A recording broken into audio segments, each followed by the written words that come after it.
नमस्कार good morning everyone. मु आज्ञा आजिर गुरुत्वपूर्ण खबर गुड़िक आपण मानकु जणाइबी।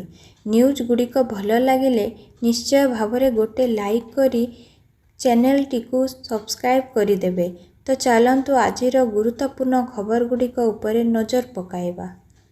प्रथम खबरटी है पुणी थरे राशन कार्ड हिताधिकारी चाउल सह मिलिब गहम।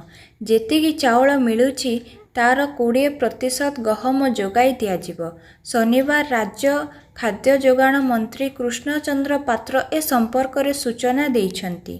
वर्तमान हिताधिकारी मुंड पिछा 5 किलोग्राम लेखाएं चाउल जोगाई दिया जाइछि।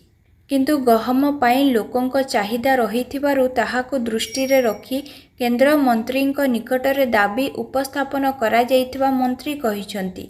पूर्व सरकार गहम बंद करी केवल चाउल जोगाउथिले, एबे पुणी थरे पूर्व भली चाउल सह गम जोगाई दियाजिबो बोली मंत्री कहिछन्ति।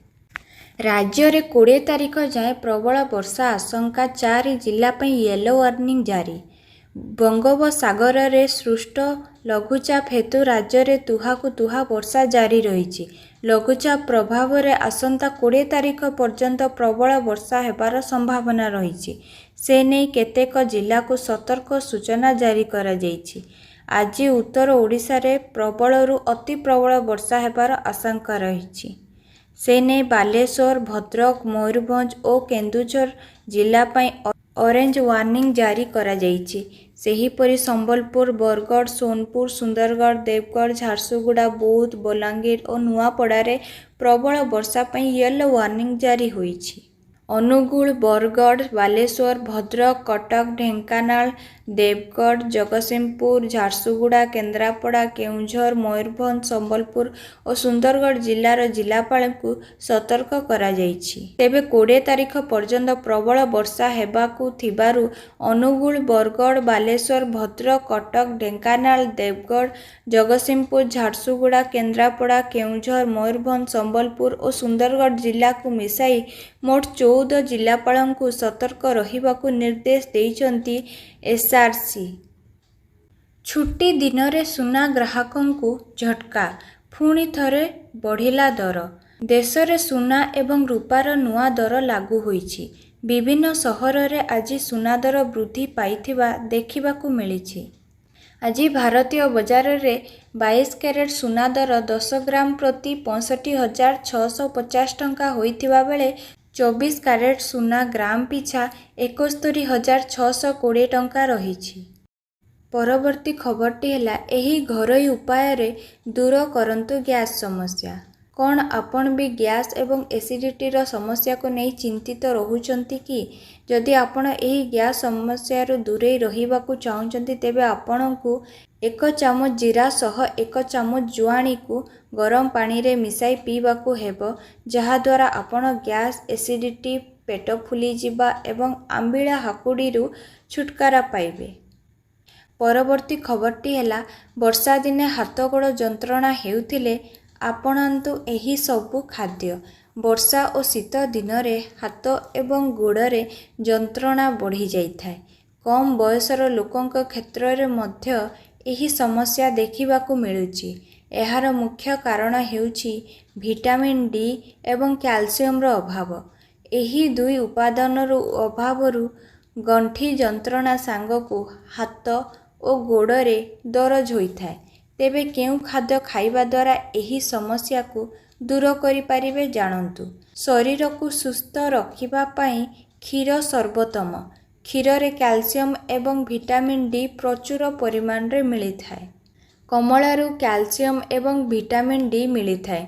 दैनिक गोटिए किंबा 2टी कमला खाइबा द्वारा हाथ गोड़ जंत्रणा दूर होई पारिबो।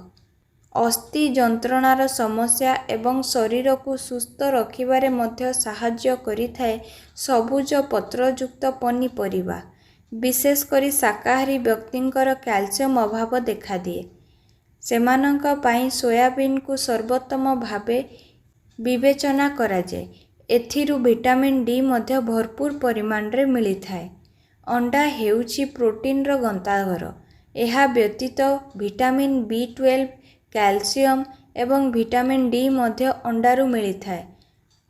ପ୍ରତ୍ୟେହ ଗୋଟିଏ କିମ୍ବା 2ଟି ଅଣ୍ଡା ଖାଇବା ଦ୍ୱାରା କ୍ୟାଲସିୟମ ଏବଂ ଭିଟାମିନ୍ ଡିର ଅଭାବ ଦୂର ହୋଇପାରିବ। ପରବର୍ତ୍ତୀ ଖବରଟି ହେଲା ଫୁଡ୍ ଡେଲିଭରି ନାଁରେ ଅଲଗା ବେପାର। ଫୁଡ୍ ଡେଲିଭରି ନାଁରେ ହେଉଥିଲା ଡ୍ରଗ୍ସ କାରବାର। କିଛି ନିର୍ଦ୍ଦିଷ୍ଟ କଷ୍ଟମରମାନଙ୍କୁ ଫୁଡ୍ ବକ୍ସରେ ଖାଦ୍ୟ ବଦଳରେ ଡ୍ରଗ୍ସ ଡେଲିଭରି କରୁଥିଲା ଏକ ଫୁଡ୍ ଡେଲିଭରି ବୟ। କିନ୍ତୁ ବର୍ତ୍ତମାନ ଡେଲିଭରି ବୟଟିକୁ ଗିରଫ କରିଛି ପୁଲିସ। ଡେଲିଭରି ବୟଟି ହାଇଦ୍ରାବାଦର ହାଇଟେକ୍ ଅଞ୍ଚଳର ବାସିନ୍ଦା ଅଟନ୍ତି। ସେ ଏକ ଆପାର୍ଟମେଣ୍ଟରେ ଫୁଡ୍ ପ୍ୟାକେଟରେ ଡ୍ରଗ୍ସ ଡେଲିଭରି କରୁଥିଲେ। ଅନ୍ୟ ଲୋକମାନଙ୍କର ସନ୍ଦେହ ହେବାରୁ ସେମାନେ ଅଭିଯୋଗ ଆଣିଥିଲେ। ପରବର୍ତ୍ତୀ ଖବରଟି ହେଲା ଶନିବାର ଦିନ କମ୍ ହୋଇଗଲା ଲୁହା ରଡ୍ ଓ ସିମେଣ୍ଟ ମୂଲ୍ୟ। ଫଟାଫଟ ଏଠାରେ କରନ୍ତୁ ଚେକ୍। ମୌସୁମୀ ଚାଲିଥିବାରୁ ଯେଉଁମାନେ ବର୍ଷା ସମୟରେ ଘର ନିର୍ମାଣ କରୁଥିଲେ କିମ୍ବା ଘର ତିଆରି କରିବାକୁ ଚିନ୍ତା କରୁଥିଲେ ସେମାନେ ଟିକିଏ ବ୍ରେକ୍ ନେଇଛନ୍ତି। ତେଣୁ ଲୁହା ରଡ୍ ଏବଂ ସିମେଣ୍ଟ ମୂଲ୍ୟରେ ହ୍ରାସ ଘଟିଛି। ଆଜିକାଲି ଲୋକମାନେ ଅନଲାଇନରେ ସିମେଣ୍ଟ ଏବଂ ସିମେଣ୍ଟ ମୂଲ୍ୟ ଯାଞ୍ଚ କରନ୍ତି। ସେଥିପାଇଁ ଆମେ ଆପଣଙ୍କ ପାଇଁ ସିମେଣ୍ଟର ଅତ୍ୟାଧୁନିକ ମୂଲ୍ୟ ଆଣିଛୁ। ଆଜିର ସିମେଣ୍ଟ ମୂଲ୍ୟ: ଅଲ୍ଟ୍ରାଟେକ୍ ସିମେଣ୍ଟ 340 ଟଙ୍କା, ବିର୍ଲା ସିମେଣ୍ଟ 350 ଟଙ୍କା, ଅମ୍ବୁଜା ସିମେଣ୍ଟ 340 ଟଙ୍କା, ଏସିସି ସିମେଣ୍ଟ 370 ଟଙ୍କା, ଡାଲମିଆ ସିମେଣ୍ଟ 420 ଟଙ୍କା, ଶ୍ରୀ ସିମେଣ୍ଟ 360 ଟଙ୍କା, କରମଣ୍ଡଳ ସିମେଣ୍ଟ 370 ଟଙ୍କା, ଜେପି ସିମେଣ୍ଟ 390 ଟଙ୍କା, ଜେକେ ଲକ୍ଷ୍ମୀ ସିମେଣ୍ଟ 390 ଟଙ୍କା, ବଙ୍ଗର ସିମେଣ୍ଟ 380 ଟଙ୍କା। ପରବର୍ତ୍ତୀ ଖବରଟି ହେଲା ଜେଲରେ ରହିବି ପଛେ ସ୍ତ୍ରୀଙ୍କ ପାଖକୁ ଯିବିନି। ନିଖୋଜ ସ୍ୱାମୀଙ୍କ ଅଜବ କଥା ଶୁଣି ପୁଲିସ ତାଜୁବ। ଅଗଷ୍ଟ 4ରେ ନିଖୋଜ ହୋଇ ଯାଇଥିଲେ। ଅଗଷ୍ଟ 15ରେ ମିଳିଲା ପତ୍ତା। ଅପହରଣ ହୋଇଥିବା ବ୍ୟକ୍ତିଙ୍କୁ ପୁଲିସ ଖୋଜି ପାଇଲା। ହେଲେ ଅପହରଣ ପରେ ବ୍ୟକ୍ତିଙ୍କ ଠାରୁ କିଛି ଏପରି ଶୁଣିବାକୁ ମିଳିଲା ଯାହାକୁ ଶୁଣି ଖୋଦ୍ ପୁଲିସ ତାଜୁବ ହୋଇଯାଇଛି।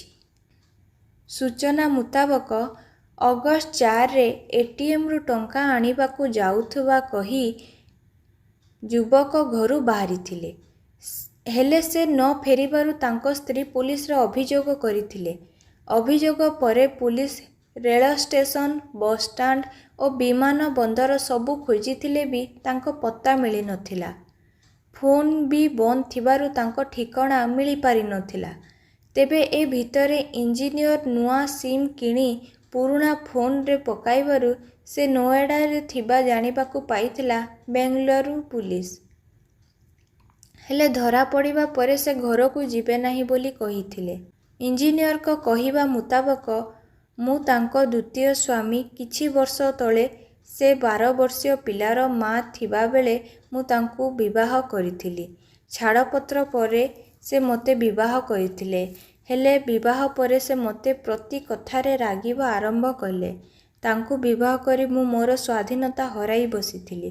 ତେଣୁ ଏଭଳି ଲୁଚି ପଳାଇ ଯାଇଥିଲି। ଧୋନିଙ୍କୁ ନେଇ ଆସିଲା ବଡ଼ ଖବର।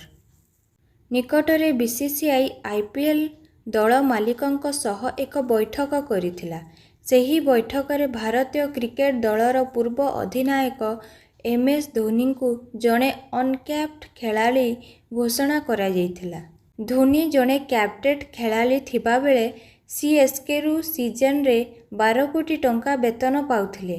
କିନ୍ତୁ ଯଦି ତାଙ୍କୁ ଅନକ୍ୟାପ୍ଡ ଖେଳାଳି ତାଲିକାରେ ରଖାଯାଏ ତାହେଲେ ତାଙ୍କ ଦରମା 4 କୋଟି ଟଙ୍କାକୁ ହ୍ରାସ ପାଇପାରେ।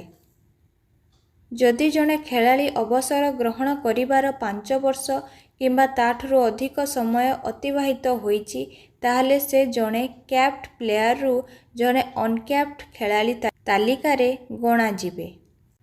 ପରବର୍ତ୍ତୀ ଖବରଟି ହେଲା କୋଲକାତା ହତ୍ୟା ମାମଲାରେ ଏଭଳି ପ୍ରତିକ୍ରିୟା ଦେଲେ ସୌରଭ ଗାଙ୍ଗୁଲି। ଆର୍ଜି କର ମେଡିକାଲ କଲେଜରେ ମହିଳା ଡାକ୍ତରଙ୍କୁ ହତ୍ୟା ମାମଲାକୁ ନେଇ ଦେଶବ୍ୟାପୀ ଆନ୍ଦୋଳନକୁ ଓହ୍ଲାଇଛନ୍ତି ଡାକ୍ତର। ଜଣେ ମହିଳା ଡାକ୍ତରଙ୍କୁ ହତ୍ୟା ଘଟଣା ସାରା ଦେଶରେ ତୁମ୍ବି ତୁଫାନ ସୃଷ୍ଟି କରିଛି। କୋଲକାତା ହାଇକୋର୍ଟଙ୍କ ନିର୍ଦ୍ଦେଶ କ୍ରମେ ସିବିଆଇ ଘଟଣାର ତଦନ୍ତ କରୁଛି ଓ 30 ଜଣ ଅଭିଯୁକ୍ତଙ୍କୁ ଚିହ୍ନଟ କରିଛି।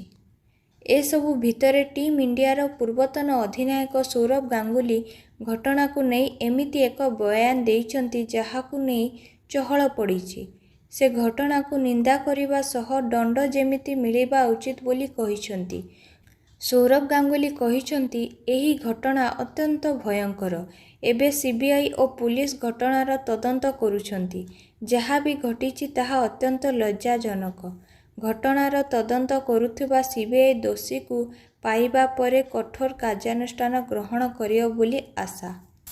ଭିଡ଼ିଓଟି ଭଲ ଲାଗିଥିଲେ ଲାଇକ୍, ସେୟାର, ସବସ୍କ୍ରାଇବ୍ ନିଶ୍ଚୟ କରିବେ। ଭିଡ଼ିଓଟିକୁ ସମ୍ପୂର୍ଣ୍ଣ ରୂପରେ ଦେଖିଥିବାରୁ ଆପଣ ସମସ୍ତଙ୍କୁ ଅଶେଷ ଅଶେଷ ଧନ୍ୟବାଦ। ରହିଲି, ନମସ୍କାର।